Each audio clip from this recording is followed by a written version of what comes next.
typical developing normal, born at 38 months. He would, after the 2-month vaccines, I told the doctors, I said, hey, he got a fever. And they said, don't worry about it, just start giving him Tylenol before he comes in and gets his vaccines. So I listened to what the pediatrician said. I went in and gave him Tylenol before any of the vaccines. He still would spike a fever. It had a lot of respiratory issues.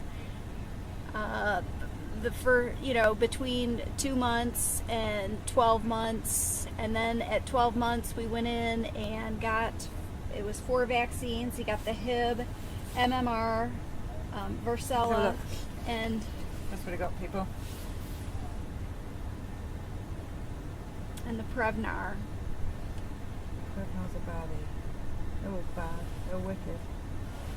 And then his next visit after that was, he had lots of diarrhea, and that was the next visit was less than 30 days later. Lots of diarrhea, irritability, and then I went in, and it was the whole thing in 2005 where they really went hardcore press on everybody needs to get a flu shot. So I was like, well, I gotta get my kid a flu shot. I don't want him to get a flu, right?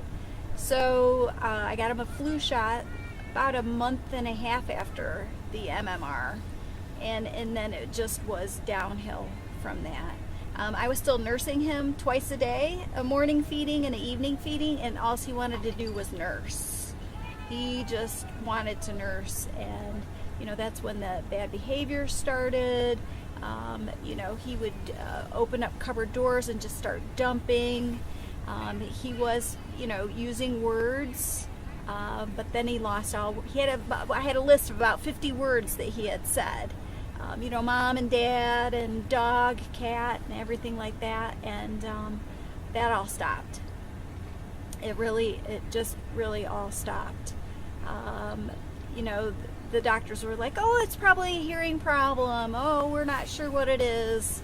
And then again, we had more respiratory issues. It wasn't until I started seeing a different pediatrician right before he turned 3, where he was starting to hand flap a little bit, and the different pediatrician walked into the office and said, you need to take him to a neurologist. And I was like, really? I said, well, I took him to have his hearing tested. I took him to another, I can't even remember what it was, and they were like, oh no, we don't see any signs of autism.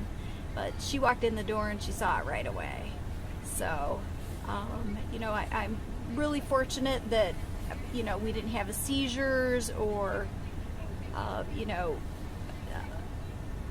huge high fevers where the brain was injured, but it definitely has been a long journey, and we're definitely part of, I was part of the 5,000 court cases. I did the ombudsman. He definitely is isolated autism case, and it's been a long journey to get him back to feeling happy and smiley. But it's a beautiful picture now. Yes. He's a beautiful boy. He also has PANDAS. His immune system is so messed up.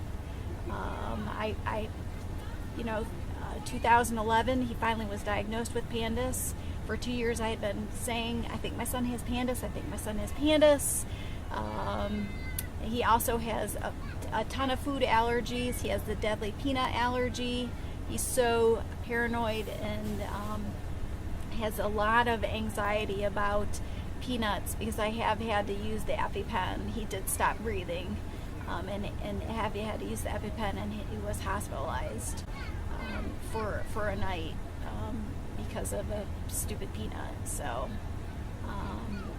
but we just keep on keeping on and trying to work on his immune system, and trying to right that, and along with almost hitting puberty, right? And he's getting bigger than me, and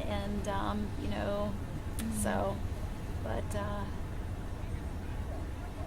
it's a struggle, but it's a good struggle because he's very high functioning. So I'm really lucky. I'm really lucky. So he has a YouTube website, Super Cool Kid. If anybody wants to check it out, What's his he's got YouTube? Super Cool Kid is Oh, his it's called YouTube. Super Cool Kid. Super Cool Kid. He almost has 1,000 subscribers. Aw. So That's great. yeah. So Fantastic. Well, thank you so much thank for telling you. telling